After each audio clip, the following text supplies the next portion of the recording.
সেটার প্রতিফলন আল্লাহ তাআলা তোকে দিয়েছে, তুই আরো পাবি, সামনে দেখতে পারবি। যারা তোর সাথে জড়িত ছিল তাদেরকে অবশ্যই শাস্তির আওতায় এই বাংলার মানুষ অবশ্যই অবশ্যই আনবে ইনশাআল্লাহ। তবে আরও একটি কথা বলতে চাই, আজকে আমাদের বক্তব্য দেওয়ার কিছু নেই, আজকে শুধু ওনার জন্য দোয়া করা, ওনার কামিয়াব মাগফিরাতের জন্য দোয়া করা, আল্লাহ যেন ওনাকে উচ্চ মুকাম জান্নাত দান করেন। যে আমরা আজকে বক্তব্য দেবো না, বক্তব্য দেওয়ার ভাষা নেই, তবুও হৃদয় বিতারক এই কণ্ঠে দুটি কথা বলতে যাচ্ছি যে মানুষ হয়ে মানুষকে যারা আঘাত দেয় সেটা আল্লাহ তাআলা দুনিয়াতেই তার বিচার এবং প্রমাণ রেখে যান।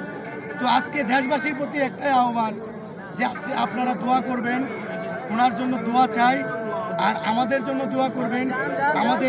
উনি আমাদেরকে রেখে গিয়েছেন সন্তান হিসাবে যে গণতন্ত্রের জন্য 16টি বছর লড়াই করেছি। আজকে দেখেন আমার বাড়ি ময়মনসিংহ, আমি উত্তরের এই 2 উপজেলায় সর্বোচ্চ জেল খাটা একজন ত্যাগী কর্মী হিসেবে বলতে যাচ্ছি। নির্যাতন যত গভীরই হোক না কেন সেটা সত্যের জয়ের জন্য অবশ্যই আগাবে।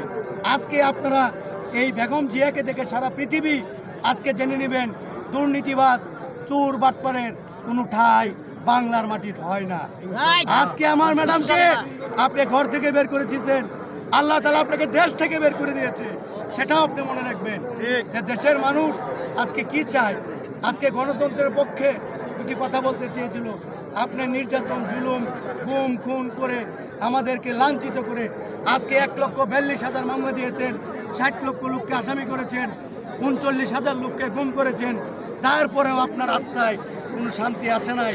সর্বশেষ যখন জুলাইয়ের আন্দোলনে আপনি পাখির মতো মানুষকে মারতে চাইলেন, তখন আল্লাহর গজব আপনার উপর পড়ে গিয়েছে।